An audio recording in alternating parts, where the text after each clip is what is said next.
The grand ballroom of the Sterling Manor, perched on the cliffs of Lake Tahoe, shimmered under the glow of $20,000 chandeliers, their prisms casting rainbows across polished obsidian floors. It was October 12, 2024, and the Hawthorne Group's 40th anniversary gala was a spectacle of wealth and power. Orchids, each costing $500, adorned tables lit by $10,000 candelabras, their flames dancing in the cool night air. The scent of $800 champagne mingled with whispers of Chanel No. 5, carried by Fortune 500 CEOs in $5,000 tuxedos, politicians in $3,000 gowns, and global investors flashing $15,000 watches. Floor-to-ceiling windows framed the lake's moonlit waves, while a massive digital screen live-streamed the event to international shareholders, each frame a testament to the Hawthorne family's dominance. Guests in Louboutins and Cartier bracelets glided through the hall, their laughter a currency of influence, every glance a deal, every seat a throne. Into this world stepped Clara Bennett, a 32-year-old literature teacher from Oakland, dressed in a simple cream cotton dress and scuffed ballet flats, her dark hair tied neatly at the nape. She'd married Daniel Hawthorne, the younger son of the Hawthorne dynasty, 3 years ago, drawn to his charm despite their vastly different worlds. Tonight, she'd come to celebrate her in-law's legacy, hoping for a moment of connection. But her presence was a crack in the gala's polished facade, her simplicity a spark in the curated frost of high society. The insults came fast, sharp as shards of glass, igniting the hall with venom. Daniel's mother, Victoria Hawthorne, 60, born in San Francisco and draped in a $6,000 Oscar de la Renta gown, approached with a smile that cut like a knife. "Clara, dear, why don't you sit with the staff at the back? You're drawing too much attention," she said, her voice loud enough for nearby guests to smirk, their $4,000 clutches glinting. Clara moved toward a seat near the main table, her green eyes steady, but a senator's wife in a $5,000 shawl sneered. Did she raid a thrift store?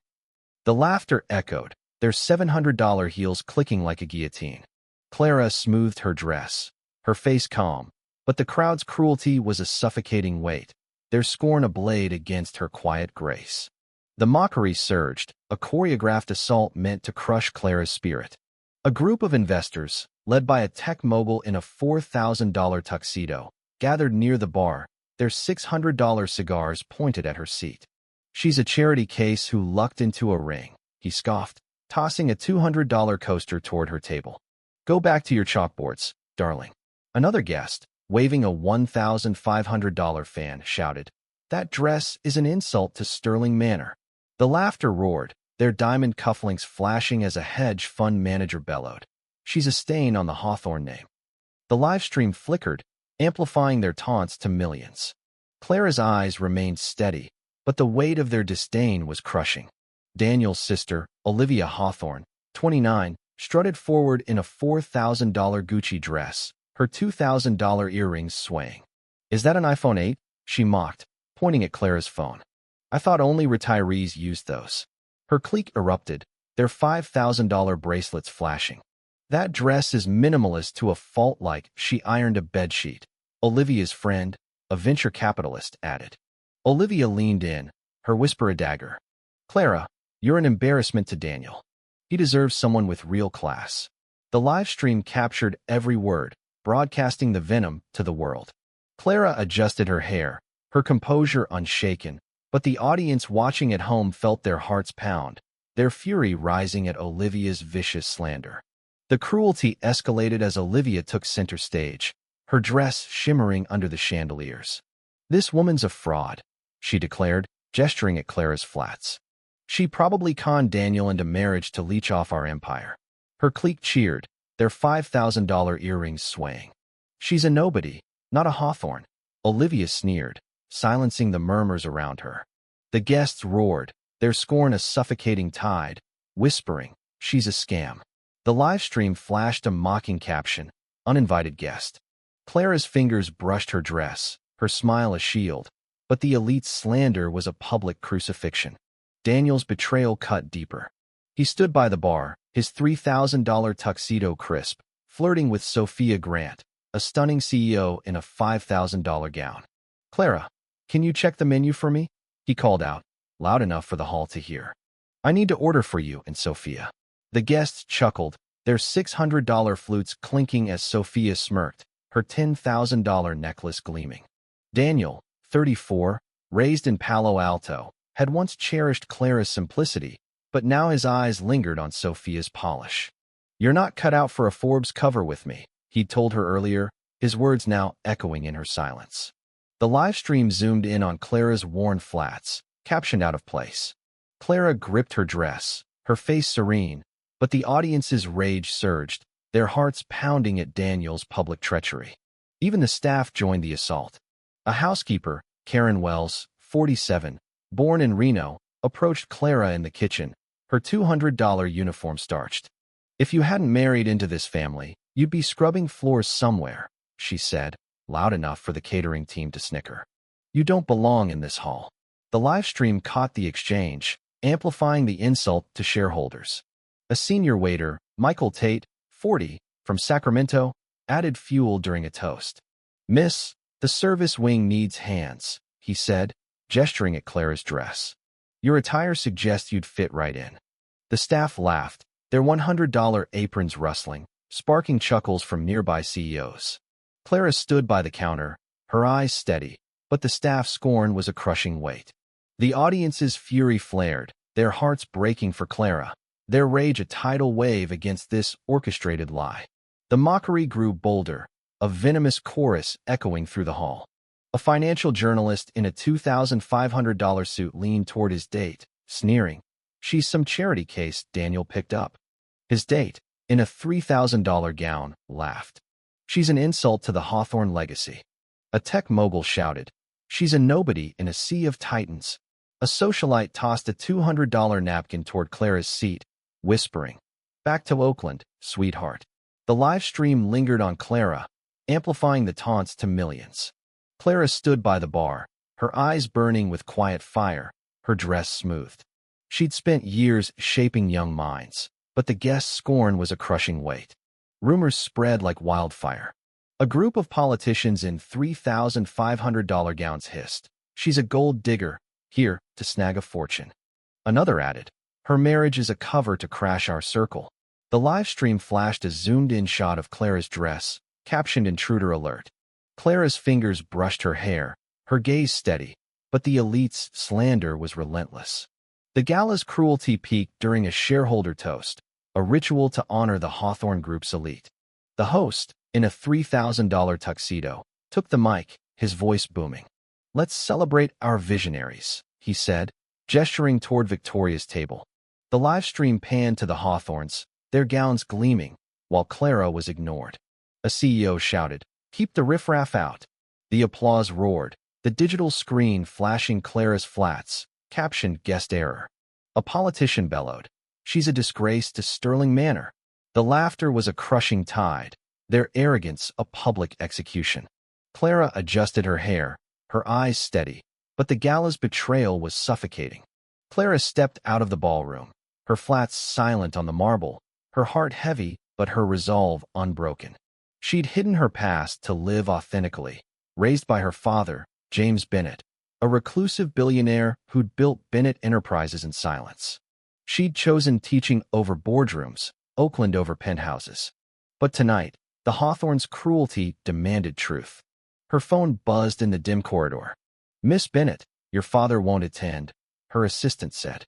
"He wants you to represent Bennett Enterprises for the investment announcement." Clara took a breath, her voice steady. "I'll do it," she said, smoothing her dress, her green eyes burning with quiet fire as she turned back to the hall. The double doors swung open, a gust of lake air sweeping through. Clara stepped in, same cotton dress, same worn flats, same calm eyes. A staffer followed, holding a placard, "Bennett Enterprises, official representative, Clara Bennett." The room froze, the orchestra fading, the live stream flickering. Gasps rippled through the hall, faces paling under the chandeliers. Victoria's $6,000 gown dulled, her flute trembling. Olivia's earrings stopped swaying, her smirk gone. Daniel's tuxedo seemed to shrink, his eyes wide. The digital screen flashed the placard, amplifying Clara's title to millions. Clara took the mic, her voice soft but unyielding, a blade wrapped in silk. I'm Clara Bennett, daughter of James Bennett, and sole legal representative for all Bennett Enterprises investments in the Hawthorne Group. The room erupted, gasps echoing off the marble, shareholders whispering on the live stream. Victoria clutched her glass, her knuckles white. Daniel turned pale, his $3,000 tuxedo a mockery. Clara turned to Victoria, her smile serene. You once told me teaching wasn't stable enough. You were right. Starting tomorrow, I'll oversee every dollar Bennett Enterprises invests in your ventures. The crowd gasped, their $5,000 bracelets dull. Clara faced Daniel, her voice a quiet thunder. You said I wasn't polished enough for a magazine cover with you. That's fine, because you no longer have the credibility to stand beside my name on any shareholder registry. The hall fell silent, the live stream amplifying her words. Daniel stumbled, his flute crashing to the floor. Sophia's $5,000 gown faded as she stepped back. Clara faced Sophia, her smile unwavering. Congratulations, the man you've been chasing just lost his value on the investment board. The guests froze, their $15,000 watches dim, their empires crumbling under Clara's command. James Bennett's presence stormed the gala, his voice a thunderclap silencing the hall. You dared mock Clara Bennett, the daughter who carries my legacy, he said, his green eyes a storm. Your gowns, your titles, mean nothing against her honor. He raised a tablet, revealing severed ties, Victoria's academy funding, Olivia's shareholder privileges, Daniel's board position, Sophia's investment deals all terminated by Bennett Enterprises. Your names are erased from Sterling Manor's legacy, he declared. Victoria's influence vanished, her status a cautionary tale. Olivia's social standing collapsed, her Gucci dress a mockery. Daniel's reputation turned to dust, his board position gone. Sophia's company lost backing, her $10,000 necklace dull. Karen, the housekeeper, was fired, her apron a relic. Michael, the waiter, faced the guests, his uniform dull, his apology a public wound.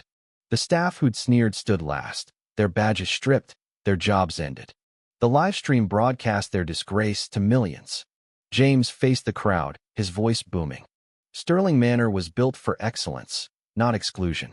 Every guest, in cotton or couture, deserves respect. He announced a new Bennett Enterprises directive. All Hawthorne Group events would enforce a respect policy, with violators banned.